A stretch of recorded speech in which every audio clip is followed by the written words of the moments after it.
সাপ্তাহিক ছুটির দিন শুক্রবার জুমার নামাজের পরে তুলনামূলক ফাঁকা রাস্তায় একটা দুইটা গাড়ি চলছে। হঠাৎ গুলির শব্দে আতঙ্কিত হয়ে পড়েন আশপাশের লোকজন। এ সময় ভেসে আসে বাঁচাও বাঁচাও বলে একজনের চিৎকার। ব্যাটারি চালিত রিকশা থেকে চিৎকার করছিলেন তিনি। দুপুরে চলন্ত ব্যাটারি চালিত রিকশায় বসে থাকা অবস্থায় হাদিকে যখন গুলি করা হয় সে সময় ওই রাস্তার পাশে ফুটপাতে দাঁড়িয়েছিলেন অনেক পথচারী। তাদের সামনেই ওসমান হাদিকে গুলি করা হয়েছে। শব্দ পেয়ে আমাদের বাসা এখানে আমরা নিচে নেমে আসি।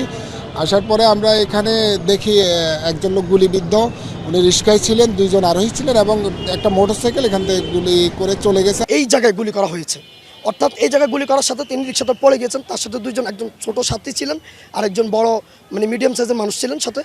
তার রিকশাটি থামানো হলে দেখা যায় গুলিবিদ্ধ ব্যক্তির মাথা ও কান থেকে রক্ত গড়িয়ে রাস্তায় পড়ছে। তার সাথে থাকা কর্মীরা দ্রুতই তাকে ঢাকা মেডিকেল হাসপাতালে নিয়ে যান। সেখানে তার মাথায় অস্ত্রোপচার করে গুলি বের করেন। হাদির অবস্থা ক্রিটিক্যাল বলে জানান তার ডাক্তার। একটা বুলেট কানের ওপর দিয়ে বাম দিক দিয়ে ঢুকে ডান দিকে বের হয়ে গেছে বুলেটটা। তো এটা মানে ম্যাসিভ ব্রেন ইনজুরি বলতে যা বোঝায় সেটাই। এবং ব্রেন স্টিম মগজের যে কাণ্ড, সেই কাণ্ডের পাশ দিয়ে বুলেটটা বের হয়ে গেছে, কাণ্ডেরও ইনজুরি হয়েছে।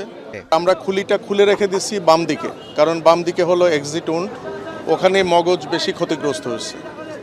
ওইদিকে আমরা খুলিটা খুলে রেখে দিচ্ছি, ডুরার যে ম্যানেজমেন্ট সেগুলো করছি, মগজ থেকে পানি বের করে দিয়ে মগজের চাপ কমায় দেওয়ার যে ব্যবস্থা সেগুলো আমরা করছি। আমাদের পক্ষে যতটুকু করা সম্ভব আমরা করছি, কিন্তু বেসিক্যালি ওনার অবস্থা খুবই ক্রিটিক্যাল। হাদির শারীরিক অবস্থার খোঁজ নিতে ঢাকা মেডিকেলে যান প্রধান উপদেষ্টার বিশেষ সহকারী doctor Saidur Rahman.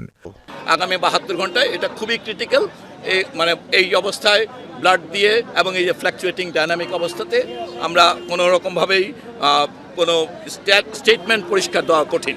Post operative কেয়ারের জন্য তাকে রাজধানীর এভার কেয়ার হাসপাতালে নেওয়া হয়েছে। তিনি এখনও নিবিড় পর্যবেক্ষণে আছেন। ঘটনার পর পুলিশ, র্যাব, পুলিশের অপরাধ তদন্ত বিভাগ সিআইডি ও পুলিশ ব্যুরো অফ ইনভেস্টিগেশনের সদস্যরা ঘটনাস্থলে যান। তাদের সঙ্গে যোগ দেয় সেনাবাহিনী।